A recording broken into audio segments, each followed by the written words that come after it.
In this video, we're going to talk about survey figure prefix databases. We're going to open the survey figure prefix database in our drawing, and we're going to discuss how and why the figures inside of our drawing are being displayed. So first, I'm going to go ahead and zoom in on a couple of figures that are in our drawing. I'm going to navigate over to our figure prefix database. I'm going to drop it down, and we have our essentials that we're going to look at in the side of this file.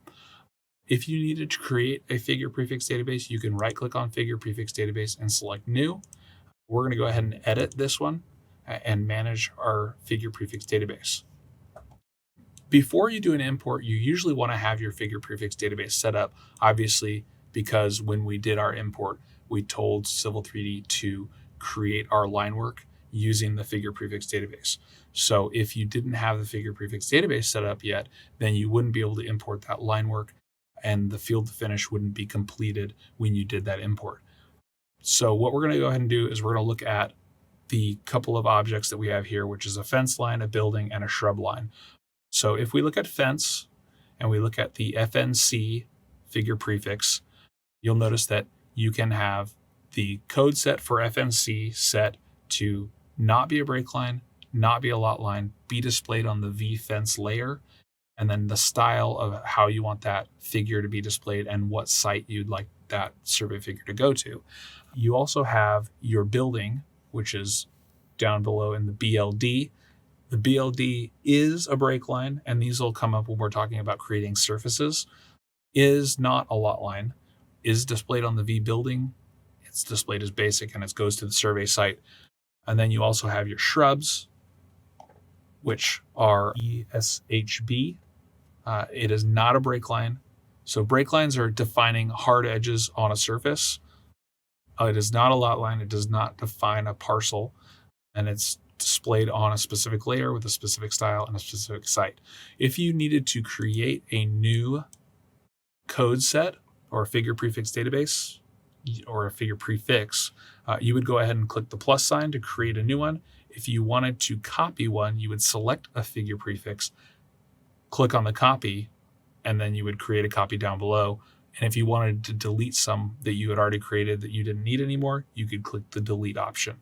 So I'm going to go ahead and click cancel because I don't want to change any of my figure prefix database information. And the one thing to note is that if you hadn't created your figure prefix database before you did your import, you don't have to go back and delete your import and then redo it with your new figure prefix database. What you can do after you've done your survey import is you can go to your survey points and you can right click on it and you can choose process line work. And inside of process line work, you can choose your figure prefix database and you can tell Civil 3D to either process the line work and insert your figures, or you can tell it to just process the line work and do no insertions. If you chose to say no to the insertion of the figures, then if you wanted to then later import those figures into the drawing, you could go to your figures inside of your survey database and you could right click and choose to insert your figures into drawings. So just because you've done a import does not mean that you're locked in on all of your survey information.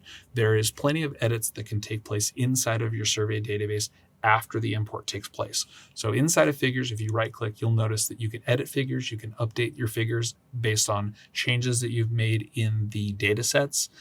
You can create new break lines. You can create figures interactively. You can create figures from objects. So you can draw in a polyline and then create a figure from that polyline. You can modify existing figures that are in your drawing. Same thing with the survey points. Just because you've imported the points, say one of the points had the wrong elevation, you can go ahead and go to your points and you can update them, or you could go to points and you can go to edit points. And you can look at all the points that you've imported and change their eastings, their northings, and their elevations and their descriptions. So if a description was wrong, say the code set was incorrect, there was a typo, or you missed your figure prefix, say it said EG instead of EP, you could go in and you could correct this by clicking on it and erasing the G if there was a G here, and you could change it to P.